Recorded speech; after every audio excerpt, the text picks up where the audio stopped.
So you mentioned in a report that credit cards have been the slowest product to recover from the pandemic. Can you explain the change and what's driving the increase?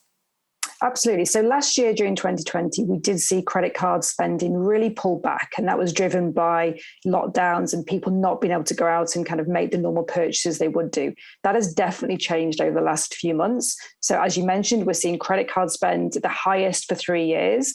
And in particular, it's kind of more than 4% higher than it was pre-pandemic. And that's really been driven by people wanting to go back out, wanting to kind of do some of those activities that we kind of did before the pandemic happened. So we saw the average monthly spend is around $1,400. What about actual usage levels? Because I saw that that's up. And I guess my thinking was, well, it seems like this cash is out of favor.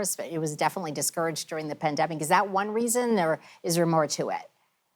I think it's really just driven by more demand. So in particular, we've seen it on younger consumers. They are really spending more. So the under 35s, there's a much higher increase on those age groups.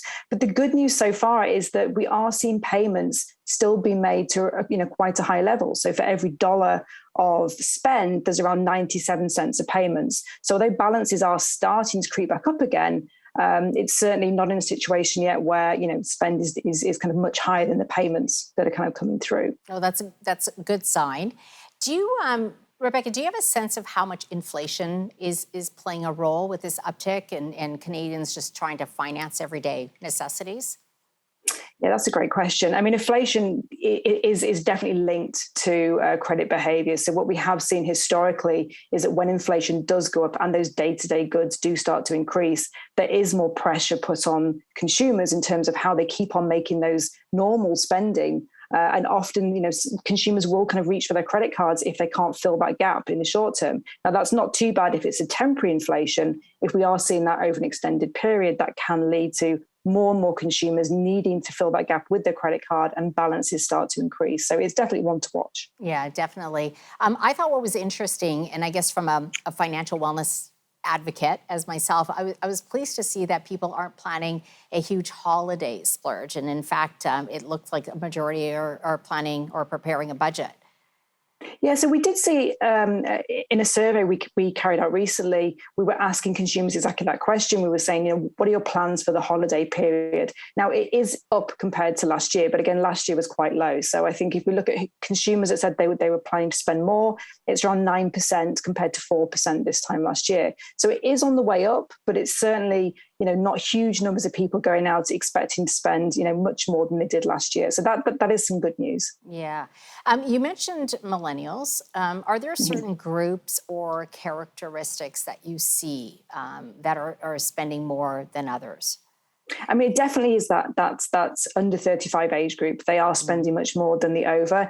And actually, when you look at the payment behavior, they actually pay a little bit less as well. So that is one group that we are closely monitoring, because obviously we want to kind of see, are they going to keep on being able to make those payments? But it is that age group. And again, that's really driven by perhaps when I was younger, I wanted to go out and do a lot more. So, the pandemic's had a huge impact on a lot of people for varying reasons. So, it's understandable they want to be going back out and getting life back to normal as much as possible. Rebecca, based on some of the trends that you have seen in this research, what are you and your team looking for in 2002, and how do you see spending play out and the use of credit cards? So, I guess back to your question on inflation, if that does continue, we do expect to see that spend start to pick back up again.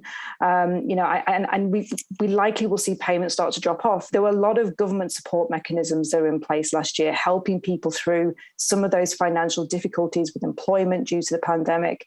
And they have started to be pulled back a little bit. So over the coming months, that's definitely one we are going to be watching, because people may start to find that they can't make some of those payments. So, that is kind of unfortunately the trend we do expect to see next year, is some rise in delinquency.